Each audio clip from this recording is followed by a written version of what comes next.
Radio Nazarita, आवाज़ हमारी।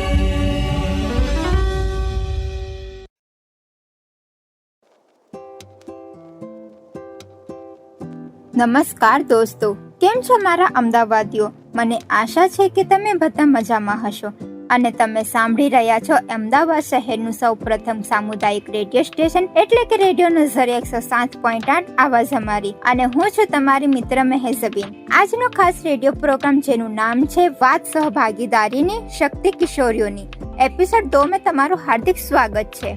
દોસ્તો, આજના રેડિયો પ્રોગ્રામમાં આગળ વધતા પહેલા ચાલો આપણે એપિસોડ 1 પર થોડી નજર કરીએ. ગયા એપિસોડમાં આપણે રામ રહીમ ટેકરા વિસ્તારમાં કિશોરીઓ સાથે શાનદાર વર્કશોપ કરવામાં આવ્યો હતો. આપણે સમજ્યા હતા કે સહભાગીદારી એટલે શું. આપણે એ પણ જોયું કે ઘરના નાના મોટા કામોમાં કિશોરીઓ કેવી રીતે સહયોગ આપે છે. રમત દ્વારા આપણે શીખ્યા હતા કે જ્યારે આપણે ટીમ બનીને એક સાથે મળીને કામ કરીએ છીએ ત્યારે ગમે તેવું અઘરું કામ પણ કેટલું સરળ અને ઝડપી બની જાય છે. એ જ ઉત્સાહ સાથે આજના આ બીજો ભાગની શરૂઆત કરીએ અને જાણીએ કે આજે આપણી સાથે કિશોરીઓ માટે બીજું શું ખાસ છે.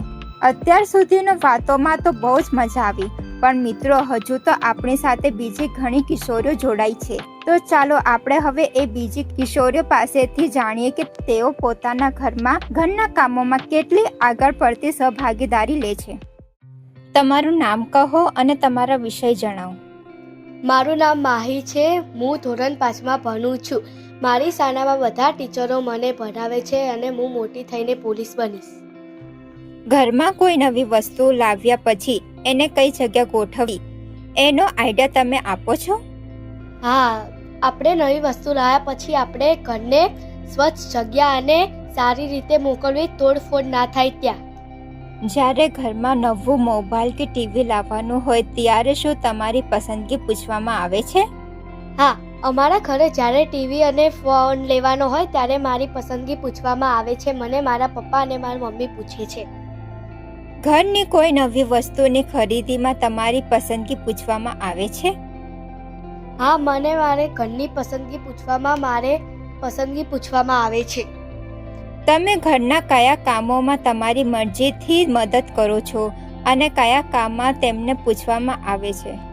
હા, મને મારી મમ્મી દૂધ લેવા, કચરો નાખવા, પછી પોતું મારવા, વાસણ ધોવા, કચરો વાળવા, હું મારી મમ્મીને મદદ કરાવું છું. હા, મને મારી મમ્મી હું ખરીદી કરવા જઈએ છીએ મમ્મી ત્યારે મને પૂછે છે કે માહી તારે કાંઈ લાવવું છે? ઘરના મહત્વના નિર્ણયો લેતી વખતે શું તમારી પાસે પણ સલાહ લેવામાં આવે છે? હા, ઘરના મહત્વના લેતા વખતે મારી મમ્મી મને સલાહ લેવામાં આવે છે. ઘર, જમીન એ બધું લેવું હોય તો મારા મમ્મી મને પૂછે કે માહી તારે આ તારી મનગમતી વસ્તુ છે? તમારું નામ કહો અને તમારા વિષય જણાવો. મારું નામ કૃષ્ણા વાલોદરા છે. હું સાપુ સંગરભવન એરિયામાં રહું છું. મેં હમણાં જ 10th CBSEની એક્ઝામ આપી છે. જ્યારે ઘરમાં નવું મોબાઈલ કે ટીવી લાવવાનું હોય ત્યારે શું તમારી પસંદગી પૂછવામાં આવે છે? હા, અમુક વાર પૂછે છે પપ્પા અને મમ્મી. ઘરમાં કોઈ નવી વસ્તુ લાવ્યા પછી એને કઈ જગ્યા ગોઠવવી એનો આઈડિયા તમે આપો છો? હા, અને જેમ કે કોઈ ટીવી આવ્યું હોય તો ટીવીનું લોકેશન અને એંગલ જોઈને કહીએ છીએ કે આ જગ્યાએ સારું રહેશે અને આ જગ્યાએ વ્યૂ બી સારો આવશે. ઘરની કોઈ નવી વસ્તુની ખરીદીમાં તમારી પસંદગી પૂછવામાં આવે છે? હા, આવે છે ને. તમે ઘરના કયા કામોમાં તમારી મરજીથી મદદ કરો છો અને કયા કામમાં તેમને પૂછવામાં આવે છે? ઘરની મરજીમાં તો હું ખાલી કચરો કાં તો પોતું જ કરું કાં તો પછી વાસણ ગોઠું, 3માંથી કોઈ એક જ કરું. અને ઘરના કામમાં પૂછવામાં ખાલી એવું જ આવે છે કે રોટલી કરશો, વાસણ કરશો. જ્યારે મમ્મી પપ્પા કે બહાર કંઈ લેવા કરવા જાય તો પૂછે કંઈ લાવવું છે, કંઈ કરવું છે. ઘરના મહત્વના નિર્ણયો લેતી વખતે શું તમારી પાસે પણ સલાહ લેવામાં આવે છે? હા, અમુક વાર લેવામાં આવે છે. તમારું નામ કહો અને તમારા વિષય જણાવો. મારું નામ નંદની મોહનભાઈ ચૌહાણ છે. હું ધોરણ 6માં અભ્યાસ કરું છું. જ્યારે ઘરમાં નવું મોબાઈલ કે ટીવી લાવવાનું હોય ત્યારે શું તમારી પસંદગી પૂછવામાં આવે છે? હા, મારી પસંદગી પૂછવામાં આવે છે. મારા મમ્મી પપ્પા મને એમ પૂછે તને ગમે છે આ? ઘરમાં કોઈ નવી વસ્તુ લાવ્યા પછી એને કઈ જગ્યા ગોઠવવી એનો આઈડિયા તમે આપો છો? હા, અમે આપીએ છીએ જ્યાં થોડું સારું હોય, જે ઘર સારું લાગે અને મૂકવાથી ત્યાં અમે સલાહ આપીએ. તમે ઘરના કયા કામોમાં તમારી મરજીથી મદદ કરો છો અને કયા કામમાં તેમને પૂછવામાં આવે છે? મારી મમ્મી એમ કે ઝાડુ, પોતું, વાસણ કંઈ બી કહેવું હોય તો મારા મમ્મી પપ્પા મને પૂછે. ભણતરની સાથે ઘરની જવાબદારીઓ ઉપાડવાની જ તમારી આ શક્તિ અને સમજણ ખરેખર કાબિલે તારીફ છે. તમારી આ સમજદારી જ તમારી ભવિષ્યમાં ખૂબ આગળ લઈ જશે. વાતો તો બહુ સરસ થઈ ગઈ, પણ હવે ફરી પાછો થોડો મનોરંજનનો તડકો લગાવીએ. પહેલી ગેમમાં તો તમે ધમાલ મચાવી દીધી હતી, પણ હવે વારો છે બીજી એક શાનદાર ગેમનો. શું તમે બીજી ગેમ રમવા માટે તૈયાર છો?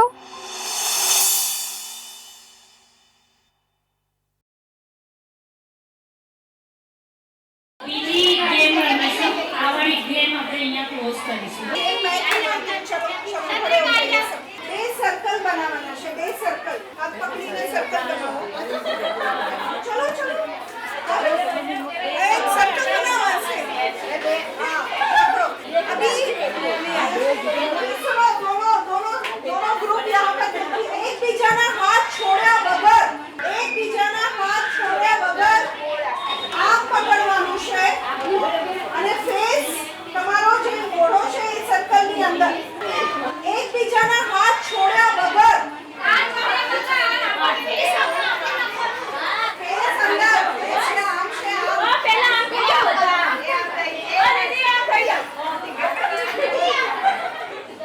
સારો લાસ્ટ એક્ટિવિટી છે તમારી. આજે પૂરું.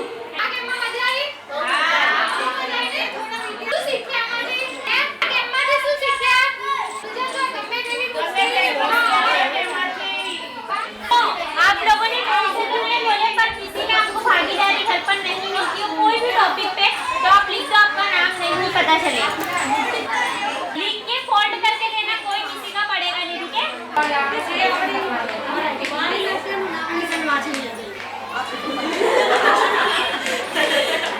આપણને એમ થાય છે કે ઘરે જ છીએ, પણ કોઈ દિવસ એવું નહીં કહેવાનું ઘરે જ છીએ.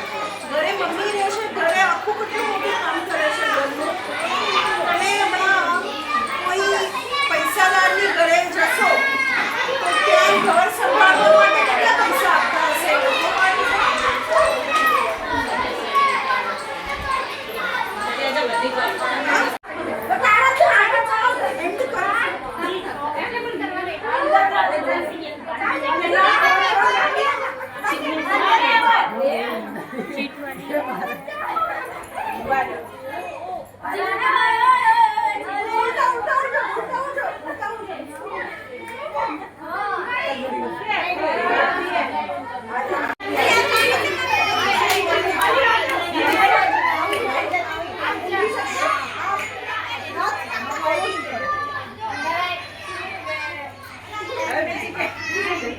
એક હાથ ઉપર.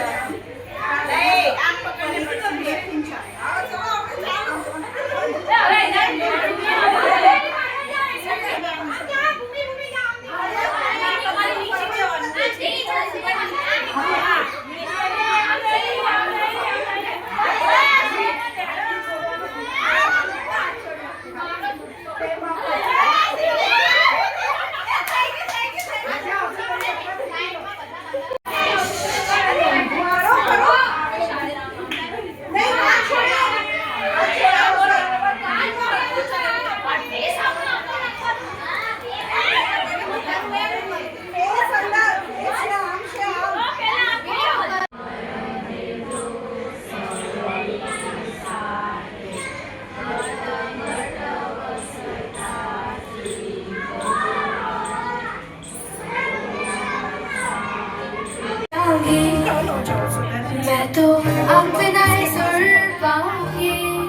मैं गुजराती बोलूँगी तो आप लोग हंसोगे, इसके लिए मैं हिंदी में ज़्यादा बात करती हूँ, है ना।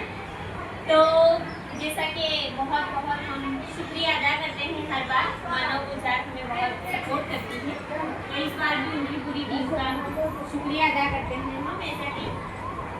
तो मेरा नाम उल्लास है। ખાલી એક કામના 1000 રૂપિયા લે છે, એક કામ. અને એ કામ શું હોય છે ખબર છે? કચરો ફેંકવો અથવા વાસણ કરવા તો 2000 થઈ ગયા. પછી વાસણ લૂછવા તો 3000 થઈ ગયા. પછી ડસ્ટિંગ કરવી તો એના 500 એટલે 3500 થઈ ગયા. બરોબર?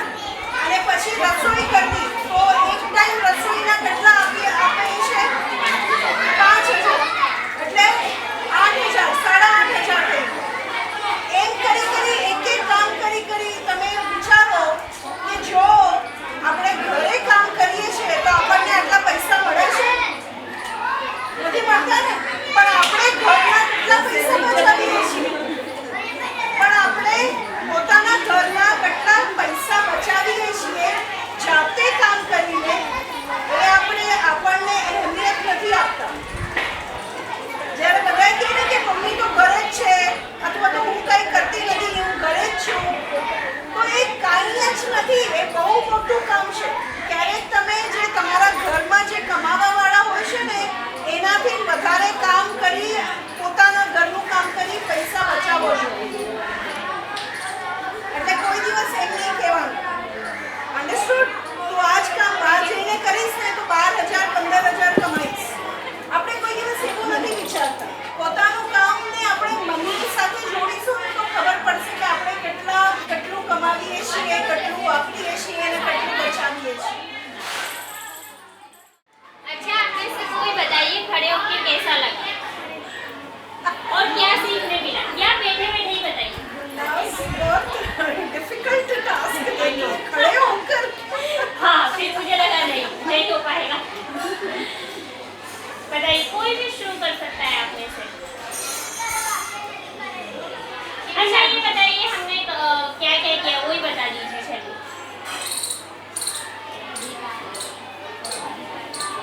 थोड़ा सा तेज बोलो प्लीज।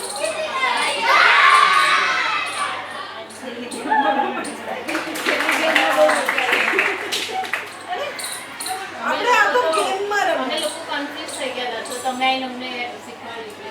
એ પણ છે કે ક્યારેક તમે કન્ફ્યુઝ થઈ જાઓ ને તો તમે તમારા મોટા પાસે જાઓ, તમે ફ્રેન્ડ પાસે જાઓ, તમે બહાર કોઈ ટીચર અથવા તો તમારા કોઈ એવા વ્યક્તિ હોય જેના ઉપર તમે ભરોસો કરતા હો, એમની પાસેથી તમે મદદ લો.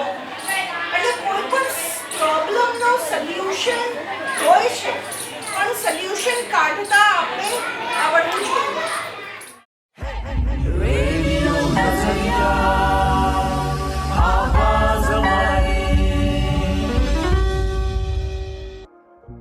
આ રમત આપણને શીખવી ગઈ કે સંગઠન અને સહકારમાં જ ખરી શક્તિ છે. આજના રેડિયો પ્રોગ્રામથી તમને કોઈ પણ પ્રશ્ન હોય તો તમે અમને કોલ કરી શકો છો. અમારો નંબર છે 8849749472. હું નંબર ફરીથી રિપીટ કરું છું, 8849749472. અને હા, અમને સોશિયલ મીડિયા પર ફોલો કરવાનું ભૂલશો નહીં. તમારે ફક્ત સર્ચ કરવાનું રહેશે રેડિયો નઝરિયા 107.8. ત્યાં સુધી તમે સાંભળતા રહો રેડિયો નઝરિયા 107.8 આવાજ અમારી, તમારી મિત્ર મહેઝબીન સાથે.